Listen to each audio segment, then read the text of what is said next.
오늘 우리에게 주시는 하나님의 말씀은 신약 성경 빌립보서 4장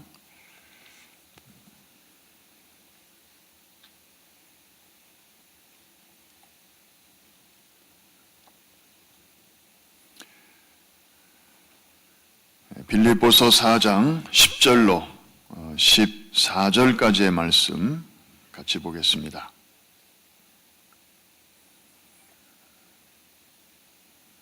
다 찾으셨죠? 323면쯤에 있는데 빌립보서 4장 10절로 14절까지의 말씀 우리 다 같이 한 음성으로 크게 읽습니다. 시작. 내가 주 안에서 크게 기뻐함은 너희가 나를 생각하던 것이 이제 다시 싹이 나미니 너희가 또한 이를 위하여 생각은 하였으나 기회가 없었느니라. 내가 궁핍함으로 말하는 것이 아니니라. 어떠한 형편에든지 나는 자족하기를 배웠노니 나는 비천에 처할 줄도 알고 풍부에 처할 줄도 알아. 모든 일 곧 배부름과 배고픔과 풍부와 궁핍에도 처할 줄을 아는 일체의 비결을 배웠노라. 내게 능력 주시는 자 안에서 내가 모든 것을 할 수 있느니라. 그러나 너희가 내 괴로움에 함께 참여하였으니 잘하였도다. 아멘. 오늘 요절은 몇 절일까요? 그럴 줄 알았습니다. 13절에 있는 말씀 너무나 우리에게 친숙한 말씀인데 우리 다 같이 한 번 더 읽습니다. 시작. 내게 능력 주시는 자 안에서 내가 모든 것을 할 수 있느니라. 아멘입니까? 참 이 계절은 어떤 상황에서 특별히 우리가 어려운 상황에서 이 말씀을 받을 때 굉장히 격려가 되고 또 위로가 되는 말씀입니다. 그런데 이 말씀이 사실은 오해도 많이 받는 그런 말씀 중에 하나입니다. 이 구절만 가지고 생각하면 아하, 하나님은 전능하신 분이기 때문에 우리가 믿음으로 나가기만 하면 지금의 모든 안 좋은 상황도 우리에게 능력 주시는 자 안에서 얼마든지 바꿀 수 있다는 말이로구나. 그래서 병든 자는 결국에는 다 병이 날 것이고 가난한 자는 결국에는 다 부자가 될 것이고 이렇게 그래서 그냥 그렇게 될 줄로 믿고 그게 신앙의 목표가 돼서 정신없이 막 그쪽으로 달려가게 됩니다. 사실 그게 나쁜 건 아니지만 이 말씀이 갖고 있는 그 본질적인 의미는 아닙니다. 그런 의미에서 참 우리에게 한없는 위로와 격려도 주지만 또 많은 사람들에게서 오해를 받는 구절입니다. 이 말씀은 이 13절만 따로 똑 떼가지고 생각할 것이 아니라 그 앞에 나오는 문맥 속에서 이해를 해야 그 의미가 분명해집니다. 그래서 10절부터 우리가 같이 읽었잖아요. 그래서 이 문맥 속에서 드러나는 13절의 의미는 무엇이냐 하면 내가 어떤 상황을 마음대로 지금보다 더 좋은 상황으로 변화시킬 수 있다라는 그런 의미보다는 오히려 내게 주어진 상황이 어떠하든지 간에 어떤 상황에서도 내게 능력 주시는 자 안에서 내가 감사할 수 있고 찬송할 수 있고 거기에 그 상황에 자족할 수 있노라 라고 하는 상황은 하나도 변화되는 게 없어도 그 속에서 내가 감사하고 찬송할 수 있다라는 그런 구절로 이해를 해야 합니다. 비슷한 것 같은데 조금 다르죠.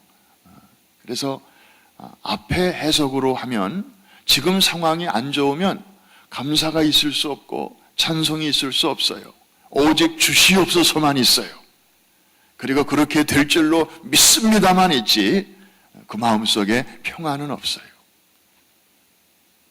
근데 바울의 지금 이 내용은 지금 빌립보서 4장인데요. 이 빌립보서는 바울이 어떤 상황에서 쓴 책이죠? 어디서 썼죠? 감옥에서 썼습니다. 지금 유럽의 첫 성인 빌립보에서 복음을 전하다가 붙잡혔어요. 그래서 지금 감옥에 들어갔습니다. 매도 맞았고요. 그리고 온몸이 쑤시고 아픕니다. 자유가 없습니다. 마음대로 복음도 전할 수 없습니다. 복음 전하러 유럽에 갔잖아요. 그런데 지금 사방이 콱 막혀 있습니다. 몸도 아프고요. 자, 이런 상황 속에서 바울이 지금 10절부터 이 14절까지의 내용을 기록하는 것입니다. 바울이 지금 굉장히 괴로운 상황에 있습니다. 14절을 보니까 너희가 내 괴로움에 함께 참여하였다. 그런데도 10절에 보니까 내가 크게 기뻐한다. I rejoice greatly in the Lord. 나는 주 안에서 참으로 기쁘다. 바깥에서만이 아니라 지금 이 감옥 속에 있지만 나는 여전히 기쁘다. 왜냐하면 너희가 감옥에 갇힌 나를 위해서 지금도 생각해주고 있고 지금도 기도해주고 있기 때문이다.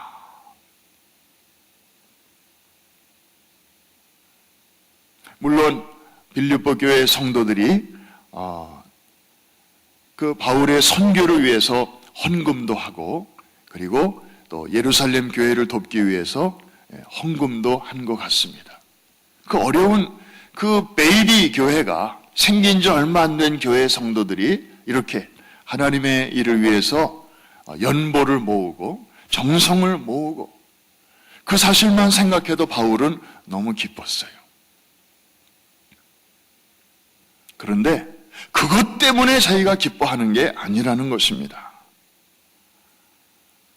그러면서 내가 비천에 처할 줄도 알고 풍부에 처할 줄도 알고 배부를 경험도 있고 배고플 때도 있고 풍부와 궁핍 이런 많은 상황을 경험하면서 그 속에서 일체의 비결을 배웠노라.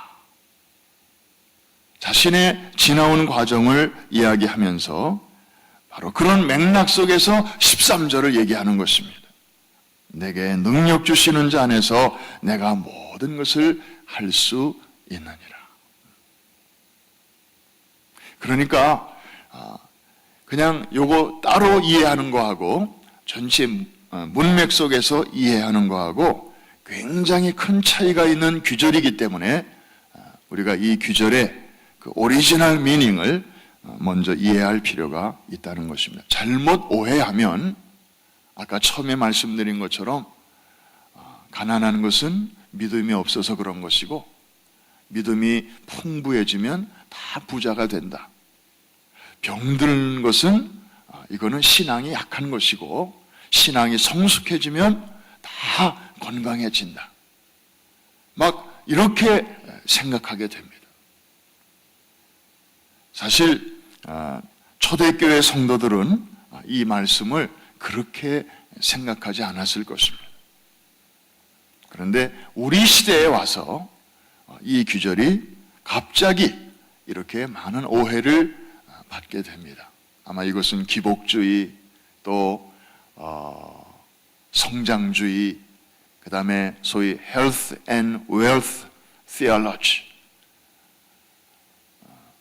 이 축복 지상주의 그래서 우리가 한창 가난하고 힘들고 어려울 때 이 말씀을 그렇게 해석을 해서 주의 종들이 막 선포하고 그리고 성도들은 이 말씀을 아멘으로 받으면서 굉장히 기여를 했던 것도 사실이에요.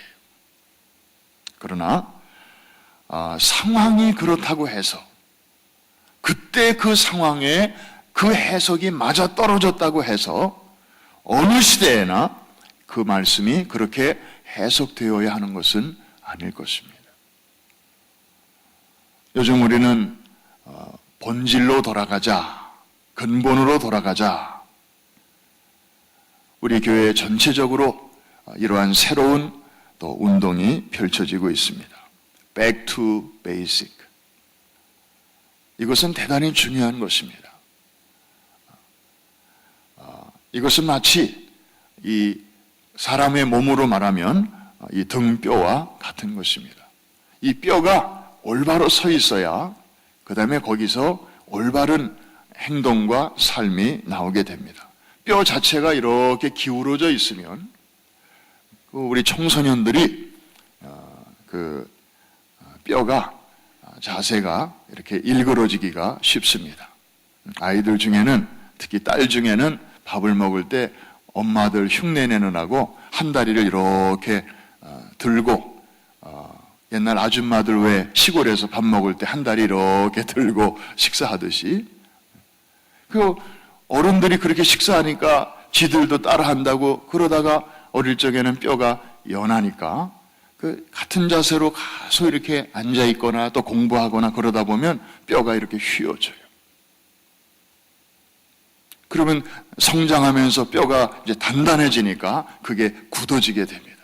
사진을 찍어보면 이렇게 휘어서 나와요. 심한 경우는 수술을 해야 되는데 그 수술하는 부모 얘기를 들어보니까 차마 볼 수가 없고 그 아이는 아파서 그냥 뭐 울지도 못해. 얼마나 아픈지. 이 뼈를 완전히 이렇게 다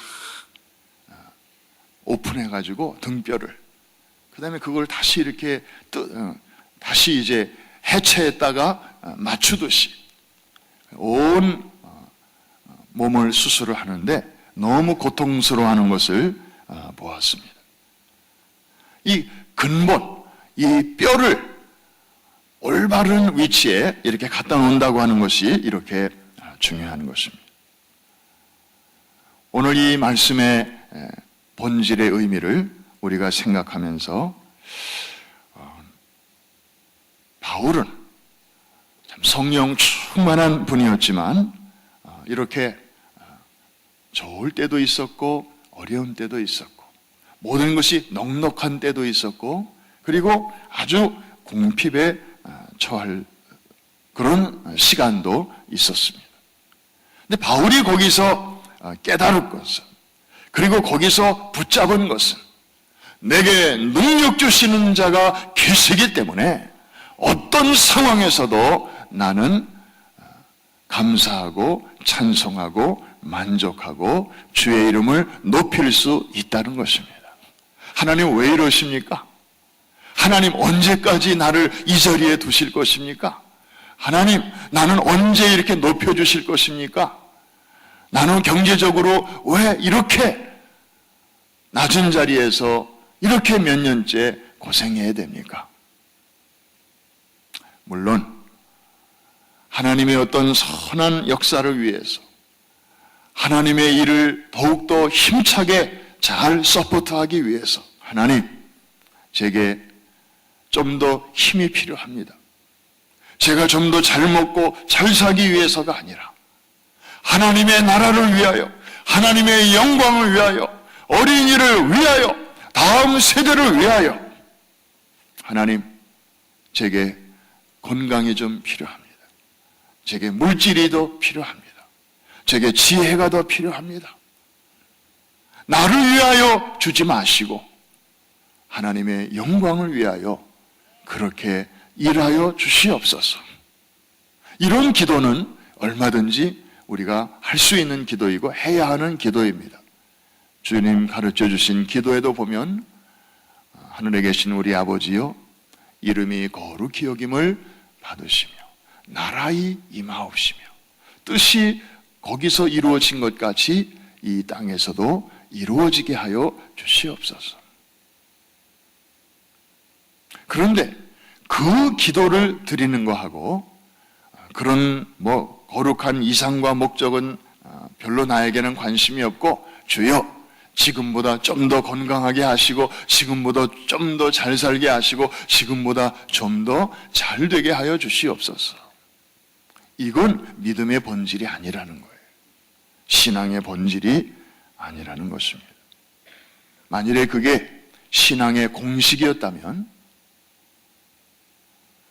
사도 바울은 평생 주님을 만난 다음에 성령 충만했던 이 바울은 이렇게 고생할 이유가 없었을 거예요. 그리고 육신적으로 이렇게 지병을 가지고 살아갈 이유가 없었을 거예요. 그리고 사도들 중에 부자가 하나도 없었어요. 믿음 짱이었고 성령 충만 짱이었고 그 시대의 영적인 지도자들이었던 사도들과 또 성도들이 참 어려운 여건 속에서도 그 시대를 잘 뚫고 나갔던 것입니다. 사랑하는 성도 여러분, 지금이야말로 우리가 굉장히 경제적으로나 또 사회적으로나 영적으로나 아주 이렇게 로우 타이드, 전에는 굉장히 좋았던 때가 있었습니다.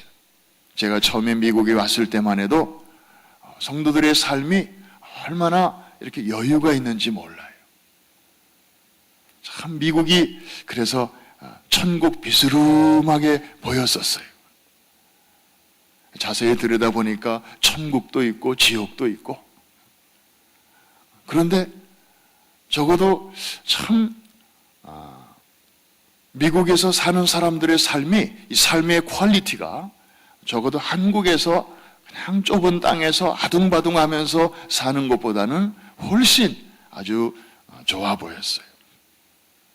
그런데 경제 위기가 오고 또 그것이 지구적인 위기로 번져가고, 사실은 그 시작이 뉴욕에서, 저 월가에서 이렇게 시작이 되면서 가장 지근거리에 있는 이 세계 경제 중심지인 뉴욕에서, 특별히 September 11 이후에 모든 것이 변하고 또 다 이렇게 바뀌었습니다.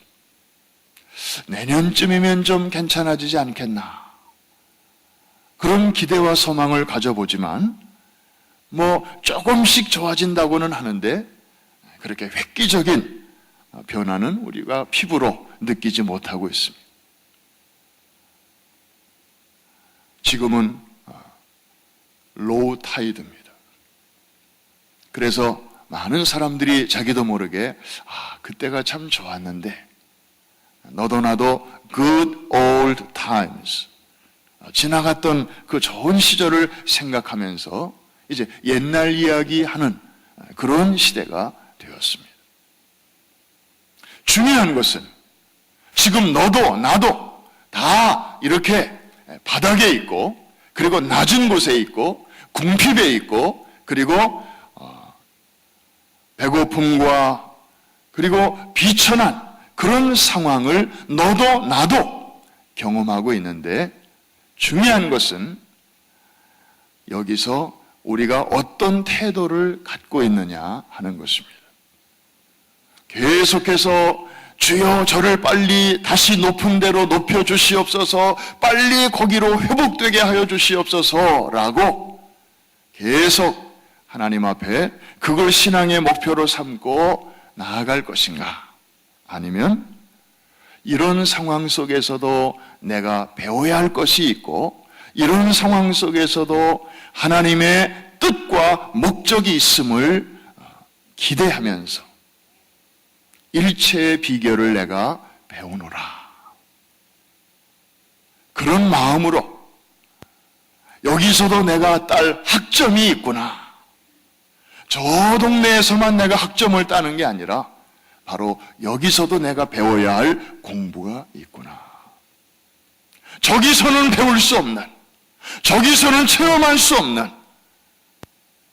그리고 저기서는 맛볼 수 없는 주님과의 친밀한 교제를 내가 여기 머무는 동안에, 여기 있는 동안에 이거 잘 공부해야지. 그런 마음으로 감옥 밖에 있든지 감옥 안에 있든지, 경제적으로 여유가 있든지 아니면 늘 빠듯하게 살아가든지, 내 몸이 홀홀 날아다닐 정도로 건강하든지 아니면 몸이 자꾸 말을 걸어오든지,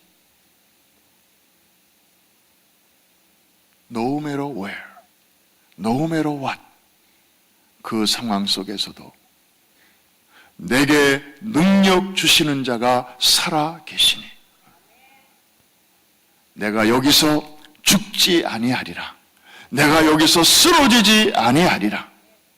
주님께서 이곳에서도 나에게 하실 말씀을 하실 것이고 내게 가르침을 주실 것이고, 이것이 그 다음의 사역을 위하여 귀하게 쓰임받게 될 것이다.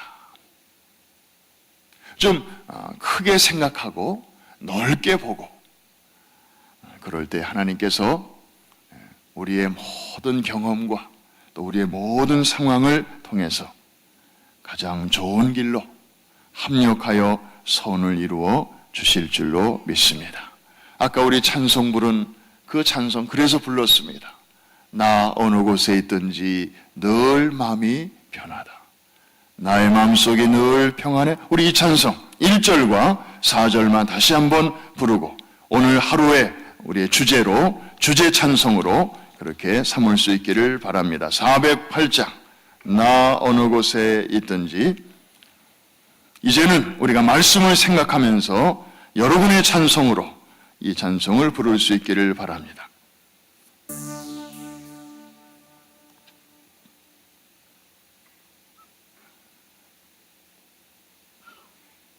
천천히 하세요.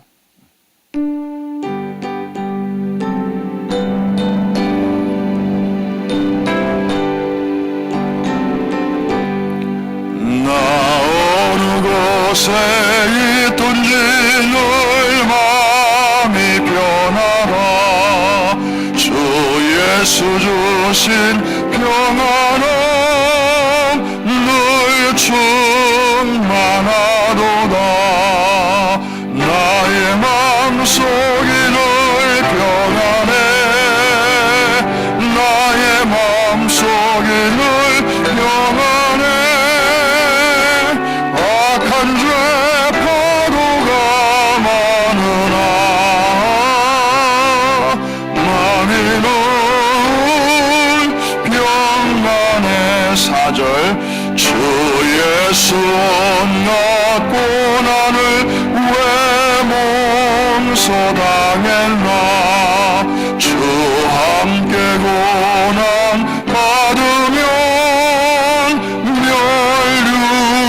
멸류관 얻겠네. 나의 마음속